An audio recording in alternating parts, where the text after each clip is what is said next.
आज की ये कहानी जो मैं आपको सुनाने जा रहा हूँ, ये कहानी बहुत ही ज्ञानवर्धक कहानी है। जो लोग इस कहानी को पूरे मन से और दिल से सुनते हैं, उसके घर में कभी भी कोई क्लेश उत्पन्न नहीं होगा। उसके घर में हमेशा सुख और शांति बनी रहेगी। उसके घर में माता लक्ष्मी का सदैव आगमन रहेगा। ये तो आपने सुना ही होगा कि जिसके घर में रोज झगड़े होते हैं, रोज क्लेश होते हैं, उस घर में कभी भी बरकत नहीं होती, उस घर में कभी माता लक्ष्मी का आगमन नहीं होता।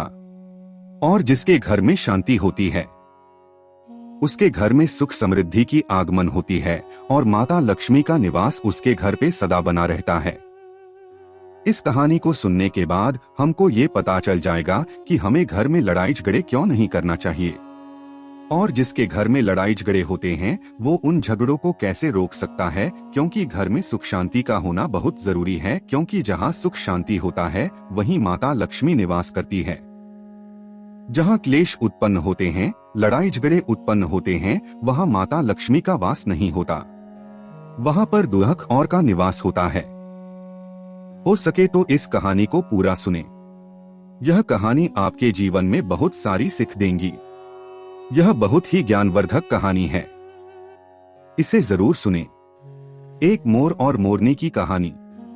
इससे पहले कि आप हमारी कहानी में खो जाएं, चैनल को सब्सक्राइब करके बेल आइकन को प्रेस करना ना भूलें। चलिए कहानी शुरू करते हैं। एक जंगल में एक मोर और मोरनी रहते थे। मोर और मोरनी बहुत ही हंसी खुशी जंगल में रहा करते थे। एक दिन मोर से कहती है कि पिया जी, हमें यहाँ से चलना चाहिए। हमें वहाँ चलना चाहिए जहाँ हमारे समाज के लोग रहते हैं। काफी सारे मोर और मोरनी रहते हैं, हमें वहाँ चलना चाहिए। मोर मोरनी से कहता है कि प्रिय, अगर हम वहाँ चलेंगे तो लड़ाई झगड़े होंगे। हम दोनों ही जंगल में कितना सुकून से रहते हैं, हमें वहाँ जाने की क्या जरूरत है। लेकिन मोरनी जिद करने लगती है तो मोर भी मान जाता है। मोरनी की जिद करने पर वे दोनों उड़कर एक नगर में आ जाते हैं। उस नगर का राजा पशु पक्षियों की भाषा को आसानी से समझता था। उस राजा ने कराव शास्त्र की पढ़ाई की थी। कराव शास्त्र का मतलब ही यही होता है कि पशु पक्षियों की भाषा को समझ पाना। वह राजा सभी प्रकार के पशु पक्षियों का आवाज को समझ पाता था। हर जीव जंतु की आवाज को वो बखूबी समझता था कि वह क्या कह रहा है। दोनों मोर और मोरनी उसी नगर में आ जाते हैं। एक दिन की बात है, राजा अपनी रानी से कहता है कि हे रानी, मुझे बहुत तगड़ी भूख लगी है, आप मुझे खिला दीजिए। राजा की रानी प्रकार की भोजन बना करके एक हाथ में पानी का लोटा और दूसरे हाथ में खाना का थाली लेकर राजा के पास पहुंचती है। रानी जैसे ही भोजन का थाली राजा के समक्ष रखती है तो एक चावल का टुकड़ा नीचे गिर जाता है। वहीं पे कुछ चींटियां घूम रही थी तो एक चींटी चावल के टुकड़े लेकर वहां से जाने लगती है। राजा बैठा इन सब घटना को देख रहा था। उस चींटी के पास में तुरंत ही एक बड़ा चींटा आता है और वह उस चींटी से कहता है कि हे प्रिय, यह चावल का टुकड़ा मुझे दे दीजिए और तुम वापस जाओ, उस राजा के थाली से दूसरा चावल का टुकड़ा लेकर आओ। उनकी बातों को राजा पूरी तरह से सुन रहा था, क्योंकि राजा हर जानवर पशु पक्षियों की भाषा को समझ सकता था। तो राजा वहीं बैठा सुन रहा था कि चींटा चींटी से यह बात कह रहा है। चींटी चींटा से कहती है कि नहीं, मैं नहीं जाऊंगी। अगर ये बात राजा को पता चल जाएगी तो राजा मुझे मार। फिर चींटा चींटी से कहता है कि तुम जाओ, राजा को नहीं पता चलेगा। चींटी फिर जाने की कोशिश तो करती है, लेकिन आधे रास्ते से वापस चली आती है और चींटी से कहती है नहीं, मैं नहीं चाहूंगी। हो सकता है राजा को पता चल जाए और राजा मुझे मार दे। राजा उन दोनों को देख रहा था तो चींटा को इस बात का भान हो जाता है कि राजा हमारी बात को समझ रहा है। चींटा फिर चींटी से कहता है कि देखो, लगता है राजा हमारी बात को समझ रहा है। राजा ने हमारी को सुन लिया है, इसीलिए वो हमें ही देख रहा है।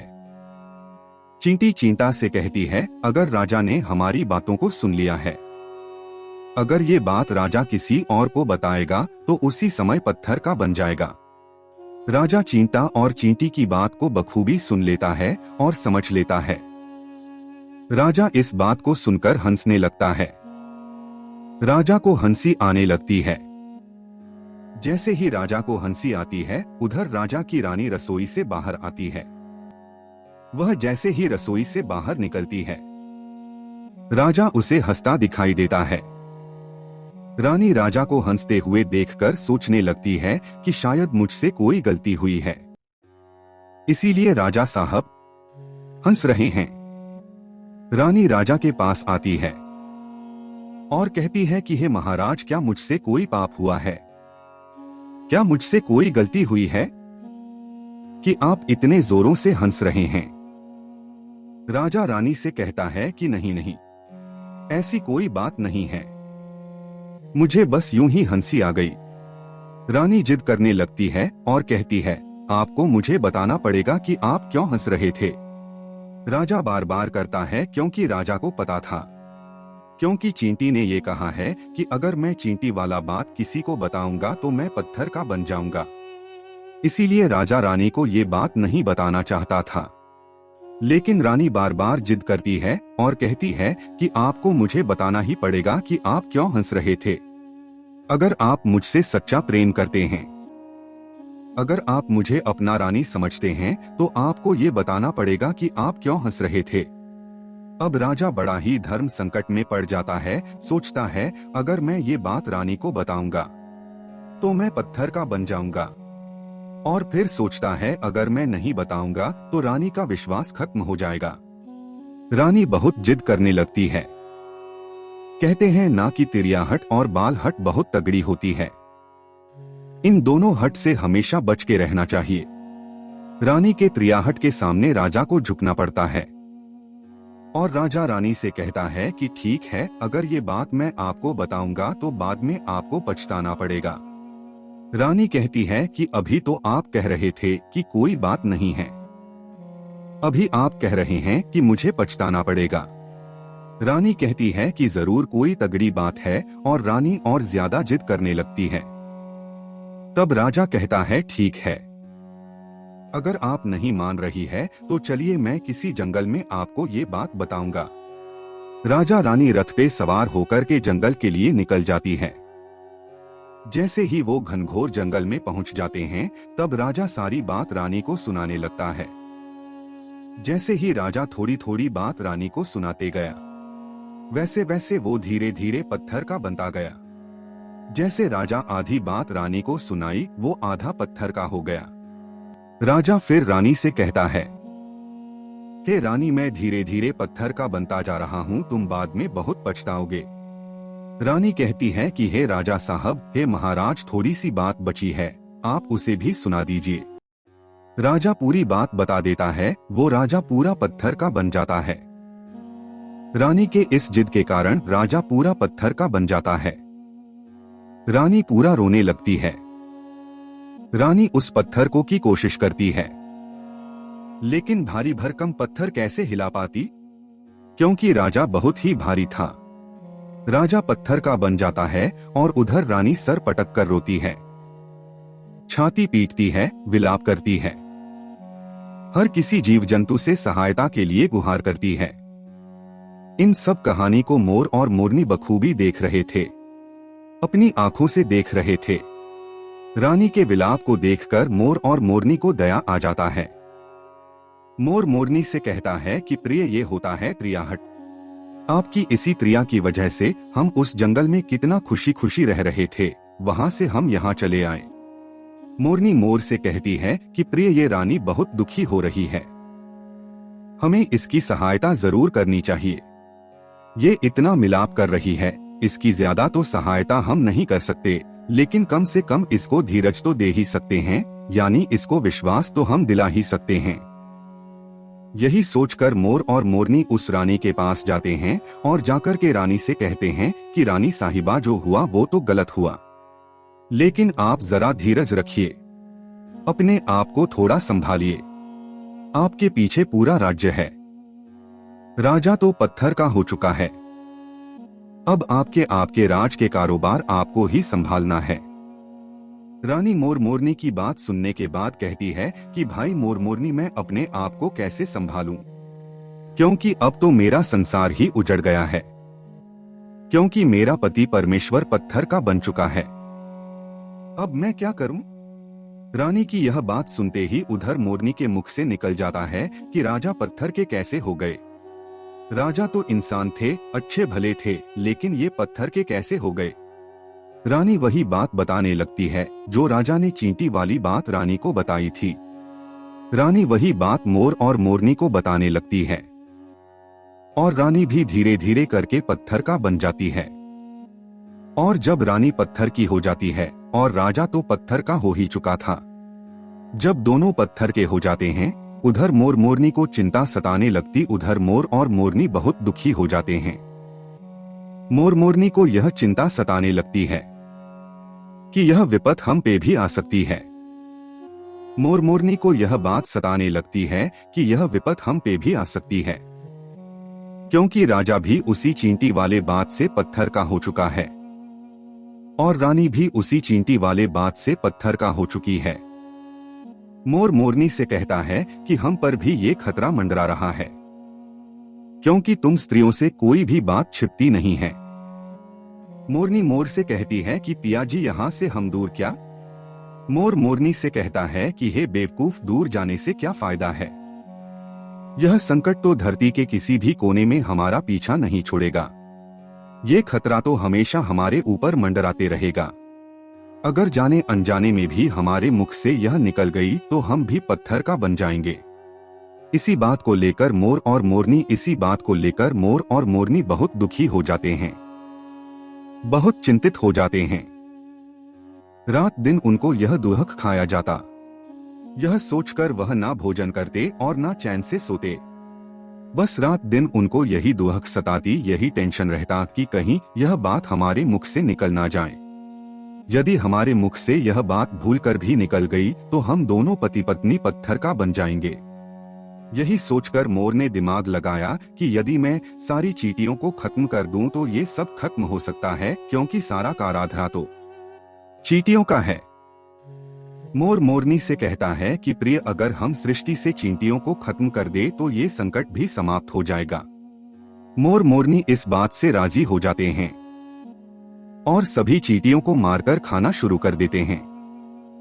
मोर और मोरनी का इतना आतंक हो गया था कि सभी चींटियां डर के मारे और बिल खोद के धरती के अंदर जाके छिप गई। मोर और मोरनी ऐसी निगरानी रखते कि उन्हें जहां भी चींटी दिखती तुरंत दबोच लेते। कोई भी चींटी मोर और मोरनी के इस आतंक की वजह से बाहर ही नहीं आते थे। सभी चींटियों ने जमीन के अंदर अपना बिल बनाना शुरू कर दिया और जमीन के अंदर जाकर बैठ जाती। काफी समय बीतने के बाद चींटियों को भूख सताने लगी, क्योंकि भोजन तो बिल में मिलता नहीं, भोजन तो बाहर मिलता है। अब जैसे भोजन लेने के लिए चींटी बाहर आती, मोर उसे दबोच लेता और उसे जान से मार देता। एक चींटी और एक चींटा बिल के अंदर भोजन के मारे तड़पते हुए श्री हरि विष्णु का जोरदार भोजन करने लगे। भक्ति करते करते उन्हें ये भी मालूम नहीं था कि वह कहाँ है, कहाँ नहीं है। वह घनघोर में लीन हो गए।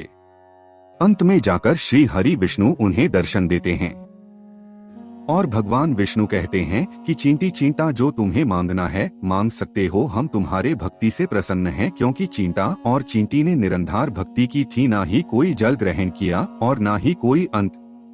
इसीलिए भगवान विष्णु बहुत जल्दी प्रसन्न हो गए और आकर कहने लगे कि हे चींटा चींटी, जो तुम्हें मांगना है मांग सकते हो, हम तुम्हारे भक्ति से बहुत प्रसन्न हैं। उधर चींटा और ना जाने कितने दिनों से भूखे और प्यासे थे। दोनों एक ही बात कहते हैं कि हे प्रभु, अगर आप हमें वर देना चाहते हैं तो हमारे पेट में गांठ लगा दीजिए। उन्होंने सोचा, अगर हमारा पेट ही नहीं होगा तो हम बाहर क्यों जाएंगे और मोर मोरनी हमें नहीं खाएंगे। इसीलिए उन्होंने मांगा कि हे प्रभु, हमारे पेट में गांठ लगा दीजिए। भगवान विष्णु कहते हैं तथास्तु, और चींटियों के पेट में गांठ लग जाती है। आज भी उन चींटियों के पेट में गांठ लगी हुई है। चींटियों का पेट नहीं होता। फिर चींटा और चींटी भगवान विष्णु से कहते हैं कि हे प्रभु, हमारे पेट में तो गांठ लग गई है, लेकिन अभी भी हमें मोर और मोरनी से खतरा है। मोर और मोरनी हमारे इंतजार में अभी भी ऊपर जमीन पर बैठे हैं और वे लोग हमें जैसे ही देखेंगे हमें मार देंगे। भगवान विष्णु चींटा और चींटी मोर के समक्ष आते हैं। भगवान विष्णु मोर से कहते हैं कि हे मोर, तुम चींटियों का शिकार करना बंद करो। इसमें चींटियों का कोई दोष नहीं है, जो दोषी था वो राजा था, क्योंकि राजा ने गर्भ शास्त्र की पढ़ाई की थी, इसीलिए वो सभी जीव जंतुओं का भाषा को समझने में सक्षम था। उसके साथ साथ वो जिन भाषा को समझता था उनका रूप बदलने में भी वह सक्षम था। उन पशु पक्षियों का वह रूप भी धारण किया करता था, और जब वह राजा रूप धारण करता था तो उन पशु पक्षियों के साथ संभोग भी किया करता था। और जब वह पशु पक्षी गर्भ धारण करते थे तो उन्हें छोड़कर के यह इंसान बन जाता था, और फिर ऐसी पशु पक्षियों पर वो जोड़कर हंसता था। इसकी इसी मूर्खता के कारण ही आज ये राजा का बना पड़ा है। मोर कहता है कि हे प्रभु, उनके पत्नी का, उनके रानी का क्या दोष है? श्री हरि विष्णु कहते हैं कि उनकी पत्नी भी उनके इस पाप में भागी है, क्योंकि उनकी पत्नी अगर उनको रोकती तो वो इतना बड़ा पाप नहीं करता, इसीलिए उनकी रानी भी इस पाप के भागीदारी है। इसीलिए आज वो भी पत्थर का बन चुकी है। श्री हरि के समझाने के बाद, श्री हरि के कहने के बाद मोर उनसे कहता है कि हे प्रभु, अगर इस बात को हम किसी और से कहें जो कि रानी ने मुझे है, तो क्या हम पत्थर का बन जाएंगे? श्री हरि विष्णु कहते हैं कि तुम्हारा ये शराब समाप्त हो चुका है, तुम्हें किसी से कहने पर कोई फर्क नहीं पड़ेगा।